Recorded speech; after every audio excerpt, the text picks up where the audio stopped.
c'est une grande satisfaction de voir ce tableau restauré. Delacroix a ici atteint une maturité, mais ça traduit vraiment un nouveau chapitre dans la carrière de Delacroix qu'il est intéressant maintenant d'ajouter au grand tableau de jeunesse qu'on a déjà restauré. Nous venons de raccrocher dans la salle Mollien l'entrée des croisés à Constantinople de Delacroix.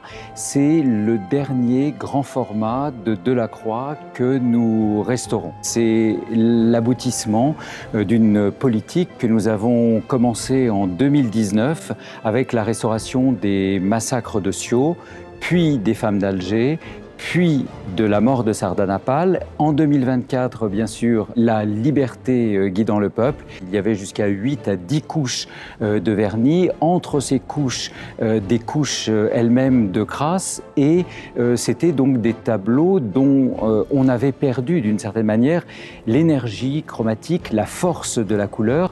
Et on arrivait à quelque chose qui était de l'ordre de la trahison de l'art de Delacroix. C'est un allègement de vernis et il nous fallait suffisamment de moyens aussi financiers pour couvrir l'ensemble des 5 tableaux de Delacroix, et ça a été fait en particulier grâce au mécénat de Madame Ehalette pour la plupart de ces grands formats.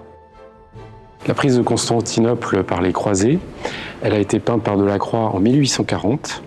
Et il répondait à ce moment-là à une commande passée par le roi Louis-Philippe pour orner des salles au château de Versailles consacrées à l'histoire des croisades. Les croisés ont assiégé et mis à sac la capitale de l'Empire byzantin. C'est donc un événement extrêmement ambigu, mais qui a l'intérêt, aux yeux de Delacroix, de mettre en évidence à la fois la cruauté, la barbarie des croisés, des chefs guerriers. Donc on voit en fait la cité qui est livrée au pillage.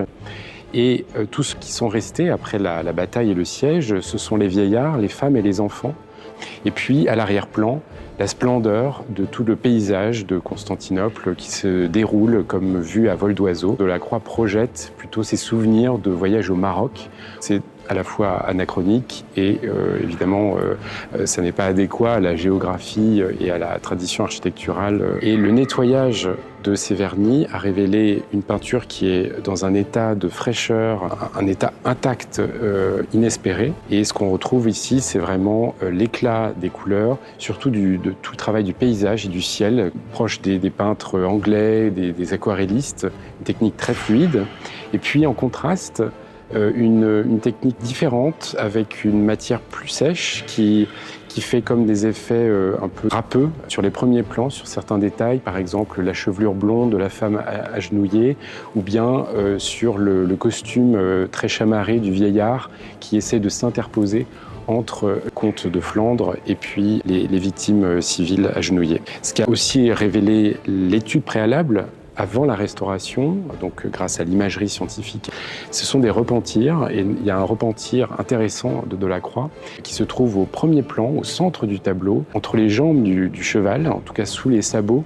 Il y avait à l'origine le cadavre d'un soldat sans doute constantinopolitain. Visiblement gêné ou embarrassé, l'artiste a finalement décidé de supprimer ce détail. Ça explique en réalité l'effroi que semble ressentir le cheval qui devait à l'origine enjamber un cadavre. La suppression de ce détail macabre permet aussi de davantage diriger le regard du cheval vers la jeune femme et l'enfant qui sont à proximité. Donc ça établit un lien de pitié aussi, un lien d'humanité, de sensibilité entre le cheval et ses personnages, et ce qui souligne d'autant plus l'indifférence, le cynisme et la cruauté des guerriers qui sont eux assis sur les montures des chevaux. Alors aujourd'hui, c'est une grande satisfaction de voir ce tableau restauré parce que j'ai le sentiment que c'était un tableau qu'on regardait peu, voire pas du tout. Il était tellement assombri, enterré sous ces couches de vernis qu'on ne s'arrêtait pas devant. Et aujourd'hui, je pense que le public va davantage s'y attarder.